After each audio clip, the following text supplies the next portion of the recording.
Hello everyone, good morning, welcome back to my channel. আশা করি তোমরা সবাই খুব ভালো আছো, আমিও ভালো আছি। আমার নতুন একটা এনার্জেটিক ব্লগে তোমাদের সকলকে স্বাগত জানাই। এই বৃষ্টিটার খুব দরকার ছিল। ভোর 4:30 থেকে ঝড় বৃষ্টি হয়েছে। শো শো করে এত জোর হাওয়ার আওয়াজ হচ্ছিল, তার 10-15 মিনিট পর থেকেই ঝমঝমিয়ে বৃষ্টি নেমেছে। তখনই ঘুম থেকে উঠে পড়েছি। ট্যাঙ্কির ওদিকে যেখানে গাছগুলো থাকে, আগে ওই টবগুলোকে হাত দিয়ে সরিয়ে দিলাম। এত জোরে ঝড় হচ্ছিল, ভয় লাগছিল যদি টব একটা আধটা উল্টে পড়ে টরে যায়। কিন্তু মাটি ভর্তি টব, সেটা পড়াটা সম্ভব নয় যদিও, তবুও রিস্ক নিয়ে কোনো লাভ নেই। কাজটা করে নিয়ে বাসি কাজকর্ম সারলাম, স্নান করে পুজোটা সেরে এই রান্নাঘরে চলে এসেছি। এখন সকাল ওই 7:45 মতো বাজে। রান্নাঘরে কাউন্টারটাও গ্যাসের ওভেনটা মুছে পরিষ্কার করে নিয়ে একটু আটা ময়দা মিশিয়ে মেখে রাখলাম। আলুটা গতকাল রাত্রিবেলাতেই কেটে রেখেছিলাম। সকালবেলাতে আলুর তরকারি আর লুচি হবে, সেটা আগের দিনকে রাত্রি ভেবে নিয়েছি। তাই জন্য তরকারিটা কাটা থাকাতে বের করে দুবার ধুয়ে নিয়ে আলুর তরকারি একদিকে বসিয়ে দিয়েছি, আরেকদিকে লুচিটা হচ্ছে। অনেক দিন পরেই সকালে জলখাবারে লুচি আলুর তরকারি হলো। আর আজকের এই বৃষ্টির ওয়েদারে গরম গরম ফুলকো ফুলকো লুচি আর সাথে কালো জিরে কাঁচা লঙ্কা দিয়ে আলুর তরকারির স্বাদ কিন্তু দুর্দান্ত লাগে। চলো গরম গরম জলখাবারটা খেয়ে নিই। আর তারই সাথে আজকে প্রথমেই একটা প্রশ্নের উত্তর দেব। কিছুদিন আগেই এক বন্ধু আমাকে প্রশ্ন করেছিলে যে দিদি, তুমি ভোরবেলাতে কেমন করে ঘুম থেকে ওঠো? আমি আগে উঠতে পারতাম, কিন্তু এখন আর পারি না। বন্ধুর নামটা আমার ঠিক মনে নেই এই মুহূর্তে, কিন্তু কোয়েশ্চেনটা আমার মনে আছে। তো সেক্ষেত্রে বলি কি বন্ধু, রাত্রিবেলাতে একটু তাড়াতাড়ি যদি ঘুমাতে যেতে পারো, তাহলে কিন্তু সকালবেলাতে ঘুমটা পুরো হয়ে যায় আর আমাদের ঘুমটা সঠিক টাইমে ভেঙেও যায়। আজকে আমি যেমন ভোর 4:30 উঠেছি, ওই বাইরে ঝড় হচ্ছিল সেই আওয়াজের জন্য। তা না হলে ওই 5টা পৌনে 5টার সময়তেই কিন্তু আমি ঘুম থেকে উঠে পড়ি। গতকাল রাত্রিবেলাতে ওই 10টা সাড়ে 10টা নাগাদ ঘুমাতে চলে গিয়েছিলাম, যে কারণে সকালবেলায় ঘুমটা পুরো হয়ে অটোমেটিক্যালি কিন্তু ঘুমটা ভেঙে গেছে। আর এইটা যদি ধীরে ধীরে তোমরা প্র্যাকটিস করতে থাকো, একটা সময় এমন আসবে তখন আর অ্যালার্ম ঘড়িরও দরকার পড়বে না। ঠিক সময় মতো নিজে থেকেই ঘুমটা ভেঙে যাবে।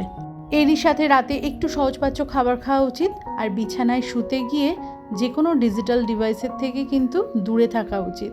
চা বা কফি জাতীয় জিনিস একদম খাওয়া উচিত না। এতে কিন্তু ঘুমটা আসতে দেরি হয়, তার ফলেই কিন্তু আমাদের সকালে ওঠার হয় না। তো এই রকম কিছু ছোট ছোট অভ্যাস যদি আমরা করতে পারি, অনায়াসেই কিন্তু আমরা ভোরবেলাতে উঠতে পারবো। এটা তেমন কোনো বড় ব্যাপার নয়। তবে আমার ক্ষেত্রেও প্রতিদিন কি আমি 10টা সাড়ে 10টায় ঘুমাতে যেতে পারি? আমাদের মতো গৃহিণীদের সেটা কিন্তু সম্ভব হয় না। তবুও দীর্ঘদিনের অভ্যাসের ফলে ওই পৌনে 5টা থেকে 5:30টার মধ্যে ঘুম থেকে উঠে পড়ি। এখন দুপুরের ওই রান্নাবান্না চলছে। বিশেষ কিছু রান্না করব না। এই সর্ষে গুঁড়োর প্যাকেটটা কেটে নিয়ে সর্ষের গুঁড়োটা লবণ দিয়ে জল দিয়ে একটু ভিজিয়ে রাখলাম। বানাবো পাবদা মাছে ওই সর্ষে বাটায় ঝাল। আর গতকালকে যে মুসুর ডাল করেছিলাম, সেই ডালটাকে এই কড়াই বসিয়ে নিয়ে একটু আগেই শুকিয়ে নিয়েছি। ডাল শুকনো, মাছের ঝাল, আর ঘরে কেনা আছে একটা ঝুরি আলু ভাজার প্যাকেট। এটুকুনি যথেষ্ট। এর থেকে বেশি আমার ঘরে কারোর কিছু প্রয়োজন হয় না। 9টা নাগাদ মাম্মাম কলেজে বেরিয়েছে। বাবু তো জলখাবার খেয়েই বেরিয়ে গিয়েছিল। লুচি বানিয়েছিলাম, 4টে লুচি আর একটু তরকারি দিয়ে মাম্মামকে টিফিনেও দিয়ে দিয়েছি। ওর বাড়িতে আস্তে আস্তে 3টে সাড়ে 3টে বেজে যাবে, তখন এসে দুপুরের ভাতটা খাবে।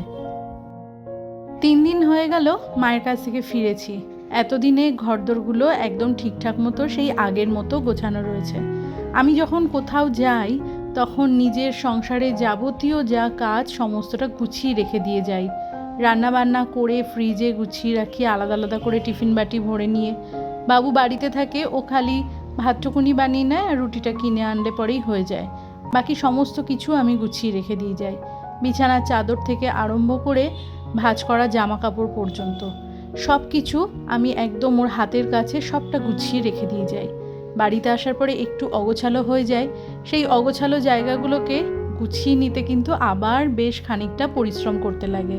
2 দিন হোক কিংবা 7 দিন হোক, আমরা গৃহিণীরা বাড়ি ছেড়ে কোথাও বেরোলেই বাড়িতে ফিরে আসার পরে প্রচুর কাজ থাকে। ঘরে এসে জানলা দরজাগুলো খোলা, রান্নাঘরের জানলা খোলা, বিছানার চাদর বদলানো, কাউন্টার টপ, গ্যাসের ওভেন সবটা ঠিকঠাক মতো মুছে পরিষ্কার করা। কারণ বাড়িতে পুরুষ মানুষ থাকলে সে কতটুকুনি সময় আর বাড়িতে থাকে, বাড়িতে আসে, খায় দায়, স্নান করে, ফ্রেশ হয়ে নিজের কাজে বেরিয়ে যায়, রাত্রিবেলায় ঘুমাতে আসে। তো তাদের সম্ভব নয় যে প্রতি মুহূর্তে মুহূর্তে জানলা খুলবে, বন্ধ করবে। সেটা আমরা যখন গৃহিণীরা বাড়িতে থাকি সেরকমভাবে আমরাই কাজগুলোকে গুছিয়ে যত্ন করে করি। কোথা থেকে ফেরার পরে একবারে এক হাতে তো সবটা একসাথে করা যায় না। বাড়িতে ফিরে এসে রাতের দিকে যতটা সম্ভব কাজগুলোকে করে নিই, তারপরে বাকি যেটুকুনি কাজ থাকে সেটাকে পরের দিনকে সকালবেলায় করি। ব্যাস, এই দুটো সময় একটুখানি করতে পারলেই ঘরবাড়ি একদম পুরো পরিষ্কার পরিচ্ছন্ন হয়ে যায়। আর এই পরিষ্কার পরিচ্ছন্ন ঘরবাড়ি কিন্তু আমাদেরকে অনেকটা মানসিক শান্তি দেয়, আমরা অনেকটা পজিটিভ ফিল করি। তোমরা আমার মায়ের বাড়ির থেকে ফিরে আসার পরে যে ভিডিওটা দিয়েছি সেটা তো দেখেছই, আমি কিভাবে ঘরে অগোছালো কাজগুলো, পড়ে থাকা জমে থাকা কাজগুলোকে রাত্রিবেলায় কিছুটা কমপ্লিট করলাম আর পরের দিনকে সকালবেলাতে কিছুটা কমপ্লিট করলাম। সেই সবটুকুনি আমি ব্লগের মাধ্যমে তোমাদের সাথে শেয়ার করেছি।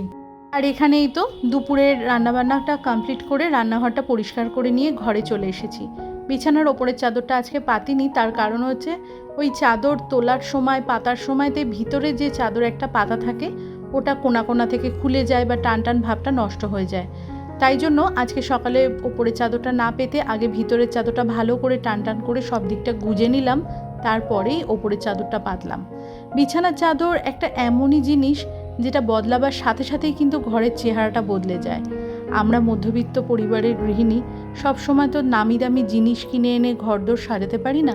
সামান্য একটুখানি বিছানার চাদর বদলের মধ্যে দিয়েই ঘরের চেহারাটা কিন্তু অনায়াসেই আমরা বদলে ফেলতে পারি। খুব বেশি না, একটু খেয়াল করে দেখবে যখন আমরা চাদর বদলাই আর একটা পরিষ্কার কাঁচা ধোয়া চাদর বিছানাতে পেতে দিই, সেই মুহূর্তেই যেন ঘরটা একটু অন্যরকম দেখতে লাগে। ঘরদোর যত পরিষ্কার পরিচ্ছন্ন থাকবে, চারিদিকটা যত সুন্দরভাবে গোছানো থাকবে, তত কিন্তু আমরা এই ঘরের থেকেই একটা মানসিক শান্তি পাবো। আমাদের মনটা শান্ত থাকবে, কারণ আমরা 24 ঘন্টা এই ঘরটার মধ্যেই থাকি। অগোছালো বিছানাপত্র, চারিদিকে ছড়ানো ছিটানো জামাকাপড় কিংবা রান্নাঘরে ছড়ানো ছিটানো কৌটো, বাসনপত্র সব কিছু কিন্তু আমাদের মনটাকে খারাপ করে, আমরা হতাশাগ্রস্ত হই।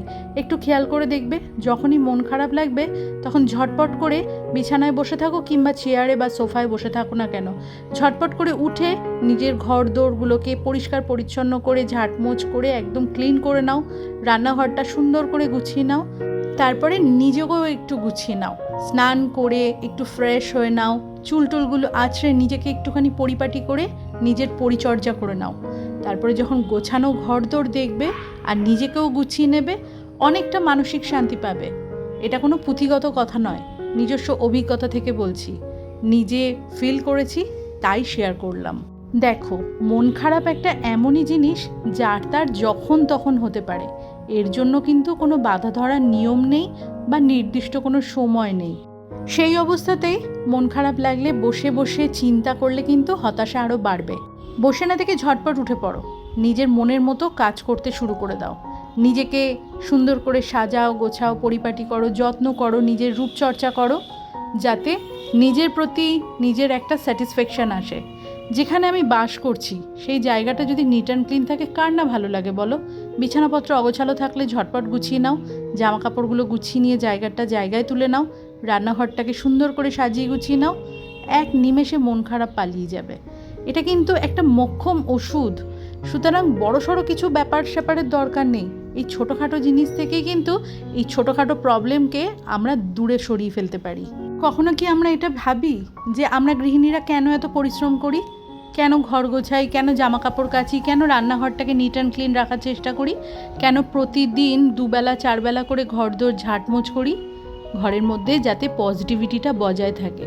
এই পজিটিভিটি থেকে আমরা কি পাই? মানসিক শান্তি পাই। মনটা পজিটিভ থাকে। মানসিক শান্তি যদি আমরা না পাই, আমরা কিন্তু সর্বক্ষণ নেগেটিভ চিন্তাভাবনার মধ্যেই জড়িয়ে থাকবো। প্রত্যক্ষভাবে বলি কিংবা পরোক্ষভাবে, মানসিক শান্তি আর পজিটিভিটি ধরে রাখার জন্যেই কিন্তু আমাদের গৃহিণীদের এই অক্লান্ত পরিশ্রম। তার মতো আমার ঘরের কাজ শেষ। ডাস্টিংয়ের কাজ আজকে কিছুই ছিল না।